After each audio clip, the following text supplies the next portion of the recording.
एक शहर में भिखू नाम का आदमी रहता था। वो पार्सल देने का काम करता था, लेकिन वो पूरे दिन काम करते करते थक जाता था।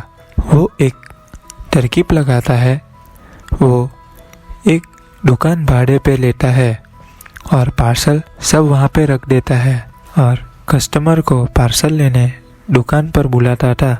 इस तरह उसे पार्सल लेने भी नहीं जाना पड़ता था और मेहनत भी कम लगती थी। लेकिन थोड़े दिन बाद उसको लालच आ जाता है, तो वो एक सर्विस शुरू करता है जिसका नाम रखता है एक्सप्रेस डिलीवरी। लेकिन ये सर्विस सख्त कानून के खिलाफ थी, फिर भी वो शुरू करता है और देखते देखते उसको अच्छा मुनाफा होता है। फिर उसको हेड ऑफिस से फ़ोन आता है। अरे भिखू, तुम मुझे आके कल ऑफिस में मिल के जाओ। जी साहब। फिर दूसरे दिन भिखू अपने हेड ऑफिस में जाता है। जी साहब, क्यों बुलाया? ये तुम्हारा रेजिग्नेशन लेटर, आज से तुम नौकरी से निकाले जाते हो। फिर वो नाराज होके अपने घर पर आता है। ये जी, क्या हुआ?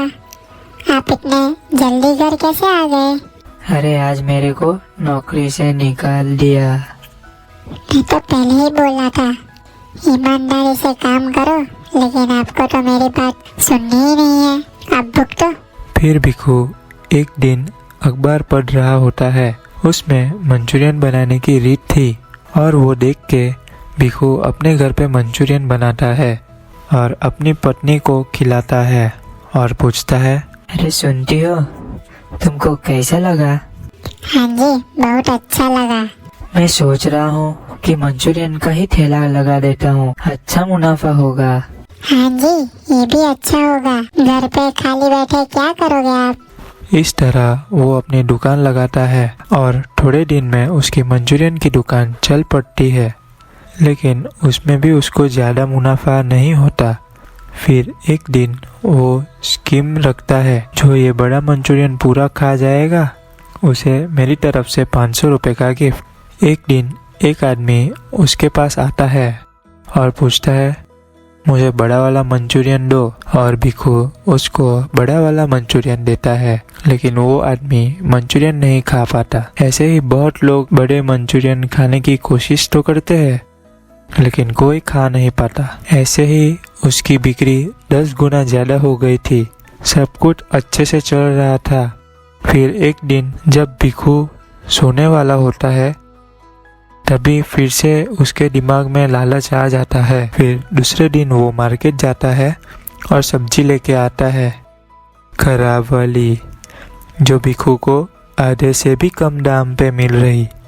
और फिर वो खराब सब्जी से मंचूरियन बनाने लगता है और बेचने लगा। फिर घर पर आता है और ये बात अपनी पत्नी को बताता है। उसकी पत्नी को ये बात पसंद नहीं आती और वो अपने पति भिखू को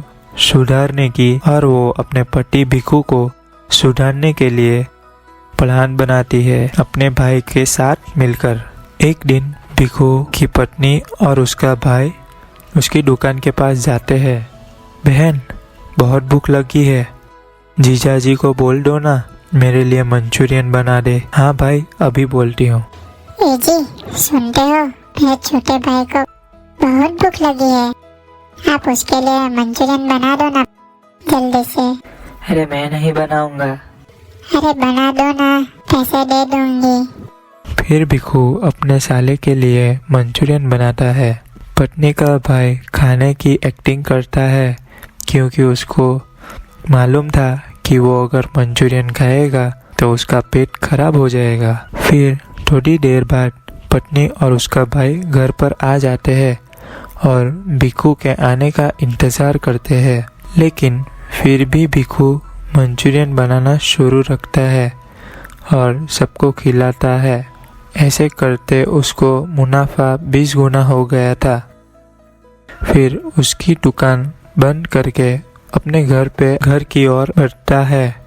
तभी सोचता है कि अभी एक आदमी रख लूँगा, थोड़ी मेहनत कम लगेगी। और फिर वो अपने घर पहुंच जाता है और अपनी पत्नी को आवाज़ देता है, ए जी, सुनती हो?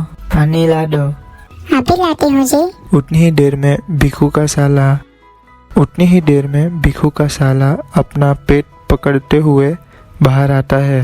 दीदी देखो ना, मुझे पेट में बहुत दर्द हो रहा है, कुछ करो ना जल्दी।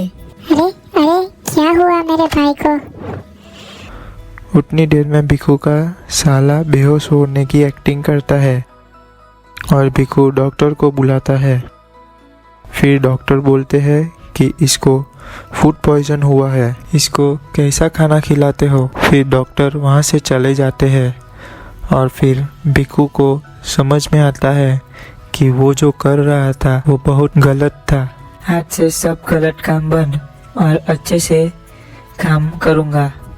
थोड़ा कम कमाऊंगा लेकिन किसी को तकलीफ नहीं होने दूंगा। अब समझ में आया, जब अपने पर आई तब। हाँ, फिर पत्नी सब बता देती है। जी सुनो, ये सब हमने नाटक किया था ताकि आपको पता चले और हम आपको सुधार सके, और आप सुधर गए, ये मुझे बहुत अच्छा लगा। फिर दूसरे दिन भिखू अपने मंचूरियन की दुकान फिर से शुरू करता है पूरी ईमानदारी से। तभी एक बड़ी गाड़ी आती है। उसमें से एक आदमी भिखू की तरफ आता है और पूछता है, अरे इधर कोई भिखू नाम का कोई है क्या? जी साहब, मैं ही हूँ भिखू। क्या हुआ? मैं फूड डिपार्टमेंट से हूँ, मुझे आपकी दुकान चेक करनी पड़ेगी। जी साहब, कीजिए। और सर भिखू की दुकान चेक करते हैं और सब ठीक निकलता है। इस तरह पत्नी की वजह से भिखू की दुकान। तो बच्चों, आपने क्या सीखा? बड़े लोगों की सलाह कभी गलत नहीं होती।